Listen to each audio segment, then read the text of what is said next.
70/30।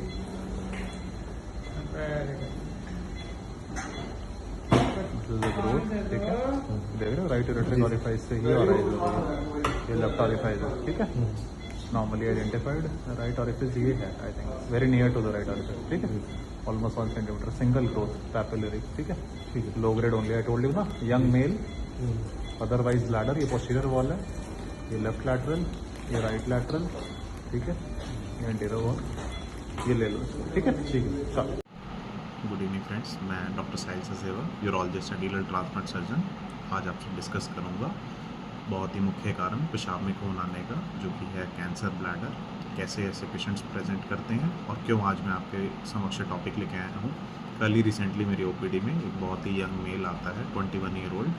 जिसको ब्लड आ रहा था यूरिन में, जिसको वो इग्नोर कर रहा था 2-3 महीने से। वो सोच रहा था कि ये हो सकता है मैं पानी कम पी रहा हूँ या फिर गर्मी जैसे बढ़ गई है, इस कारण ये पेशाब में मेरे ब्लड आया हो, जिसको वो इग्नोर कर रहा था 3 मंथ से। और अपने फैमिली से भी उसने डिस्कस किया,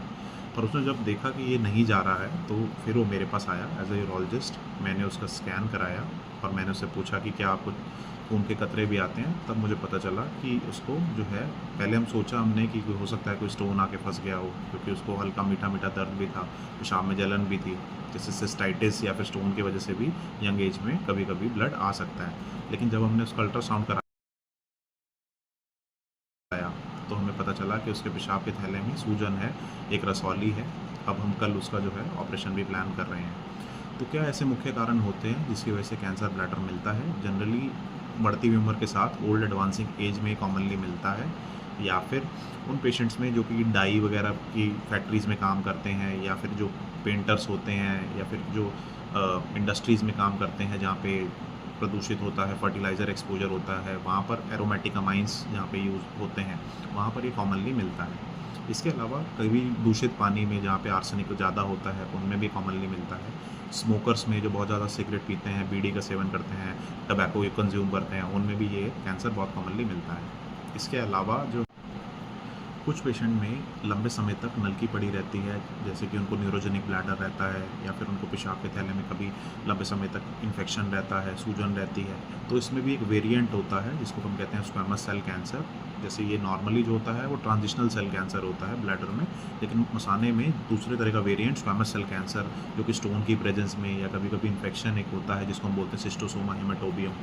उसकी वजह से भी कभी कभी ये जो है ब्लड पेशाब में आ सकता है। वो इन्फेक्शन फिर बाद में जो है कैंसर का रूप ले सकता है। तो इसलिए कभी भी आपको क्रॉनिक इन्फेक्शन होता है या पेशाब में कभी जलन ज़्यादा बनी रह रही है जो ठीक नहीं हो रही है, रिकरेंट यूटीआई हो रहे हैं, तो इट इज़ बेटर टू आप अपना नियर बाई यूरोलॉजिस्ट से मिलें। इसके अलावा कुछ जेनेटिक जो बचपन के कुछ कारण होते हैं, जैसे कि उनकी आंतों में, बड़ी आंतों में कभी कॉलोन में पॉलिप रहना, जिसको हम बोलते हैं कि लिंक सिंड्रोम, आप में है या फिर आपकी फैमिली में कभी जो है फर्स्ट डिग्री रिलेटिव में, सेकंड डिग्री रिलेटिव में अगर ये रहा हो, जैसे चाचा मामा ताए में रहा हो, तो ब्रदर में रहा हो, तो आपको जो है यूरोलॉजिस्ट को कंसल्ट करना चाहिए। ये बहुत ही कॉमन कारण है जिसमें जो है पेशाब के रास्ते आपको ब्लड आ सकता है। इसके अलावा कभी बचपन में जो धुनी से पेशाब के थैले को जोड़ने वाली जो नाली होती है, जिसको हम यूरेकस कहते हैं, कभी कभी कुछ लोगों में वो बंद नहीं होती है, तो वो भी एक जो है एक वेरिएंट होता है ब्लैडर कैंसर का, जिसको हम एडिनोकार्सिनोमा कहते हैं, वो प्रेजेंट कर सकते हैं ओल्ड एज में ब्लड के साथ। जो यंग एज में जो जैसे हमारा पेशेंट प्रेजेंट किया था, अगर उनमें ये कॉमनली प्रेजेंट हो रहा है तो ये मोर लाइकली होता है कि ये लो ग्रेड वेरिएंट होता है, ज़्यादा हाईली एग्रेसिव नहीं होता। तो आप जो है अगर जल्दी यूरोलॉजिस्ट को विजिट करते हैं, अगर आपको सस्पिशन है कि हाँ हमें पेशाब में खून आया है, फर्स्ट टाइम आया है, सेकेंड टाइम आया है, तो अर्ली डायग्नोसिस अगर आप कराएंगे तो आपको यंग एज में अगर ये कॉमनली है तो अर्ली ये डिटेक्ट हो जाएगा और उसको अर्ली ट्रीट आप करा सकते हैं। ये कैंसर जो है रबड़ फैक्ट्री में काम करने वाले या लेदर फैक्ट्री में काम करने वाले वर्कर्स में भी कॉमनली मिलता है केमिकल एक्सपोजर की वजह से। इसके अलावा ये जो है कैंसर कभी कभी बचपन में किसी को ब्लड कैंसर रहा होता है, उसके लिए कभी दवाई चली हो साइक्लोफॉस्फेमाइड, जिसमें एक पदार्थ होता है एक्रोलिन, तो उसमें भी उसके एक्सपोजर से भी कभी कभी ब्लैडर कैंसर कॉमनली मिल जाता है। इसके अलावा कभी रेडिएशन एक्सपोजर हुआ हो, पहले कभी ओवेरियन कैंसर या ब्रेस्ट कैंसर रहा हो, तो ऐसा नहीं भी है कि फीमेल्स में भी ये मिल सकता है।